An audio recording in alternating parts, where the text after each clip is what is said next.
What's up mga Lodi? Siyempre, Ganban pa rin, wala pa rin tayong game, medyo matagal-tagal na, no? So, gagawin natin is, siyempre, makakalikot tayo dito ng mga unit natin.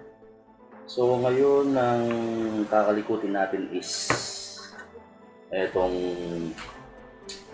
napakaswabing AK-47. So, pakita ko lang yung unit, no? Ang feature dito is foldable buttstock. Yan. Pwede mo siyang i-fold. Diba? Pero syempre, mas maganda siya pag hindi naka-fold. Kapag nakaunat yung buttstock niya. And then, full metal. Real wood yung wood niya, hindi siya ABS plastic. So, para siya talagang totoo. Eto.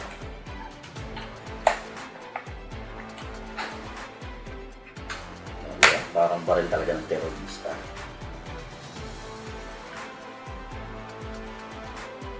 Ito, napakaswabe.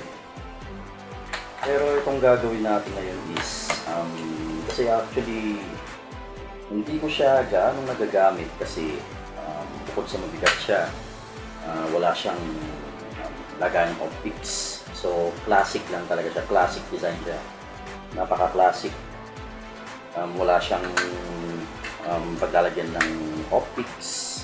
So, ang gagawin natin ngayon is gagawin nating modern style itong AK-47 para malagyan siya ng railings. So, para magawa yun, syempre, dumating na yung pinaka-aabangan kong Shopee. Ito, galing tayo sa China. Buksan na nga natin. Simple lang naman ito mga Lodi. Ano lang naman to, yung dust cover na railed na siya para makapitan natin ng optics.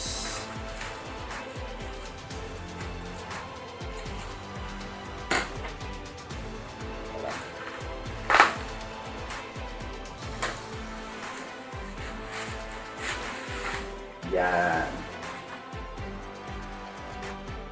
O yan mga Lodi, railed yan, diba? And then, yung classic is, or yung original niyang dust cover is ganito. Wala siyang kabitan ng optics. Napaka-plain lang niya, diba? Yan. Kumpara dito sa isa, sorry. And then, medyo mabigat tong nabili ko, So, dadagdag na naman sa kabigatan yung napakabigat na rifle na to. So, okay, try natin. And then may nabili rin akong isang mga Lodi ito. Ito naman is para dito. Para dito sa part na to. So, gagawin lang dyan is aalisin natin yan.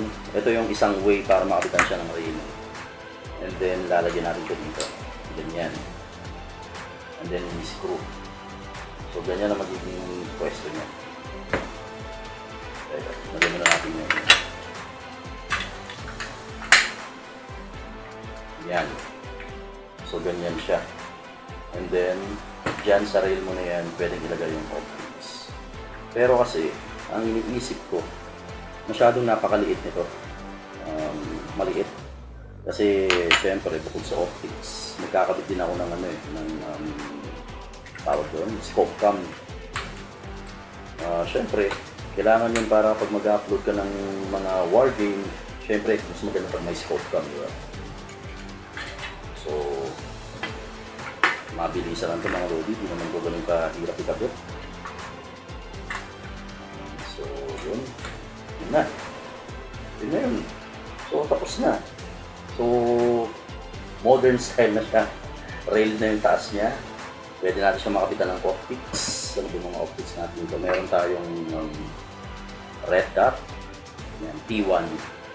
T1 red dot. And then, meron tayong red dot holographic. Yan, holographic sight. So, nyari ito. Makakabit natin. Try natin siya.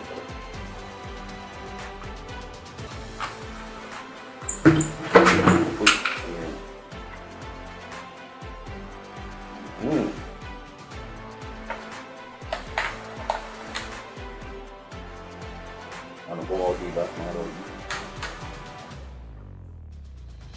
O, diba? Ang ganda. Diba? Meron siyang holographic sight. Biotech.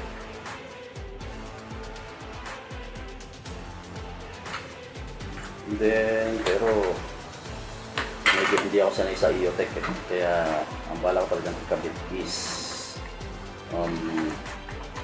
etong T1. So,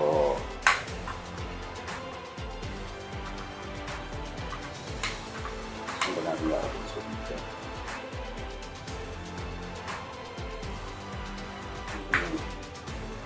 Okay, there we go. So, pag ito naman,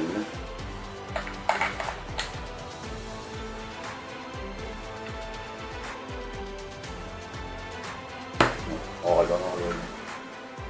So, yun lang, ganoon lang kasimple. Yung classic AK-47 is na-modernize na natin sa pagpalit lang ng gas cover. Actually, meron akong nakita na isa, yun sana yung bibilitin ko. Yung kailangan mo ng dovetail. Yung dovetail is ilalagay mo dito para makabit mo yung quick detach na slide. I-slide mo siya dito. I-slide mo pa ganun. So, medyo naisip ko kasi medyo maliit din yung ano niya, yung rail niya. Kasi yung balak ko is kabitan ko ng scope cam. Pero syempre, pag kinabitan ko ng scope cam, medyo magiging baduy siya. Pero syempre, hindi nakita yun kapag nasa war game na ako. So, try natin yung scope cam ko.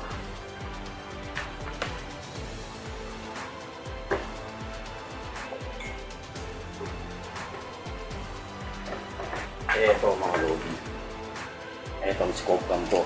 Ito yung pinagka-capture ko ng mga tinatanahan ko. So, okay. Try natin. So, yung forma niya is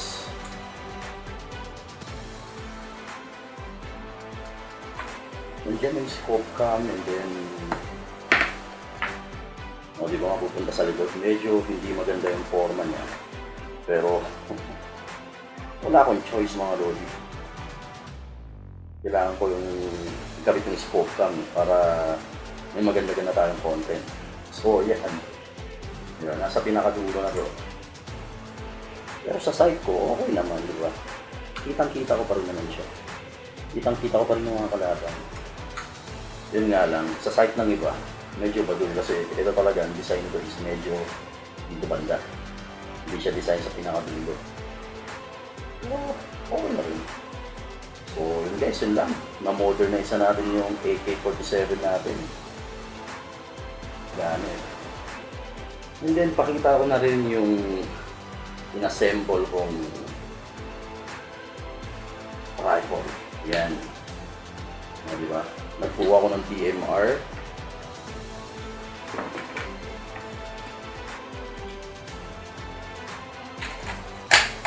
Yan. Diba? Napaka-pogi. No? Diba? Para siyang sa, ginaya ko dito is parang sa, ano nga ba yun? American Sniper. Yan. Yun yung ginaya ko na rifle. So, binuho ko siya parts by parts.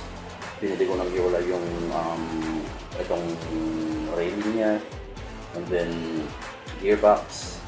Anong tawag ko dito? Receiver pala, receiver. And then, pinabitan ko ng scope. Scope is times 4 at times 6 at times 2.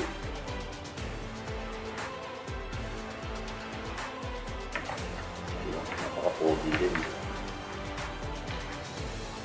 And then, nga pala, may nakalimutan ako. Dito sa AK-47 natin, kung sino yung mga gumagamit ng AK, malamang-lamang naging challenge sa kanila yung paghanap ng battery na mag-fit. Kasi napakaliit ng kaha niya para sa battery.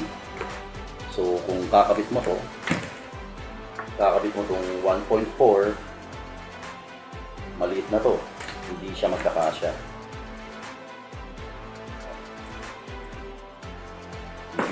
Hindi mo siya masasara. Ayan, napakalaki niya. Diba? So may nabili naman ako 1.3, nagkasya siya, nasara ko naman siya.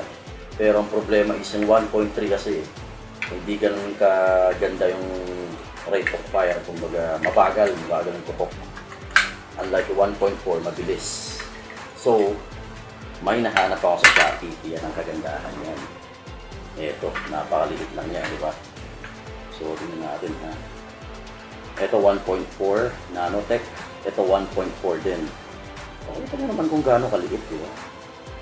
Oh, kitang-kita niya yan. Ito yung battery. Nabili ko lang ito sa Shopee. Napakamura pati. And then na-try ko na siya ng 2 games and napakaswabing ganda. Try natin. Diba? Napakaliit niya. So, kasyang-kasya. So, sa mga AK user na naghahanap ng mag-fit na battery kasi ginagawa ng iba, nagkakabit sila ng ng pouch dito or nasa labas yung battery.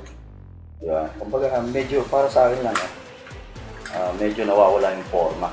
Unlike kung ganito, nakatago siya talaga. So, sarado.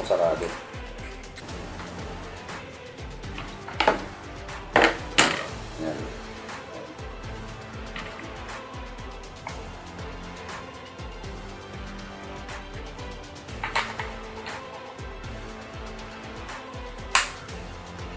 Yan. Semi. At auto pala yun. O, diba? Yes. Single.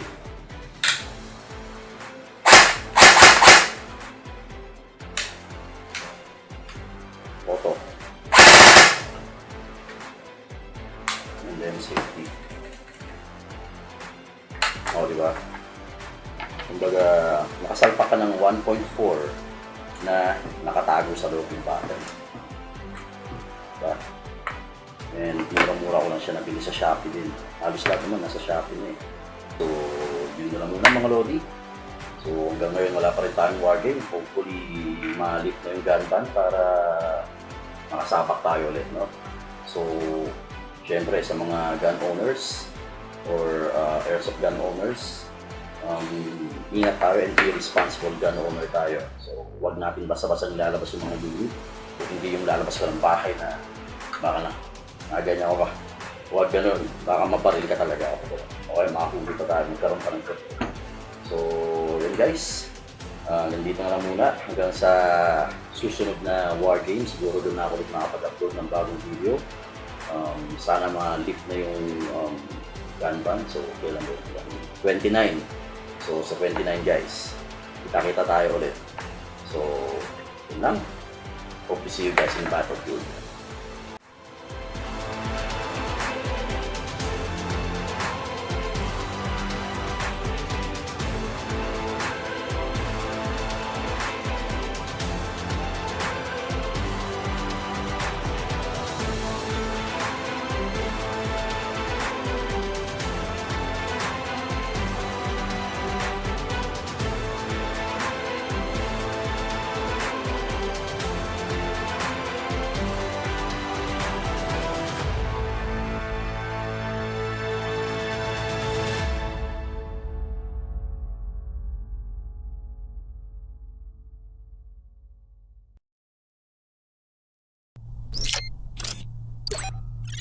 You